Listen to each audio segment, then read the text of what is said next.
ஊழல் வழக்கில் அதிமுக முன்னாள் அமைச்சர் இந்திரா குமாரி அவரது கணவருக்கு சிறப்பு நீதிமன்றம் விதித்த 5 ஆண்டுகள் சிறை தண்டனை உறுதி செய்து உயர்நீதிமன்றம் உத்தரவு பிறப்பித்துள்ளது தற்போது பெரும் பரபரப்பையும் அதிர்ச்சியையும் ஏற்படுத்தியுள்ளது. 1991 முதல் 96 ஜெயலலிதா அமைச்சரவையில் சமூக நலத்துறை அமைச்சராக இருந்த இந்திரா குமாரி மாற்றுத்திறனாளிகள் பள்ளிக்கு ஒதுக்கப்பட்ட நிதியை முறைகேடு செய்ததாக அவருடைய கணவர் உட்பட 5 பேர் மீது வழக்கு பதிவு செய்யப்பட்டது.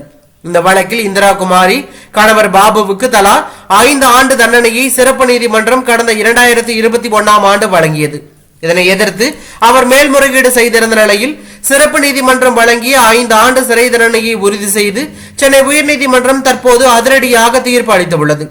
கடந்த ஏப்ரல் மாதம் இந்திரகுமாரி உடல்நலக் குறைவால் உயிரிழந்தார் என்பது குறிப்பிடத்தக்க ஒன்றாகும். இந்நிலையில் இது தற்போது அரசியல் வட்டாரத்தில் பெரும் பரபரப்பை ஏற்படுத்தியுள்ளது.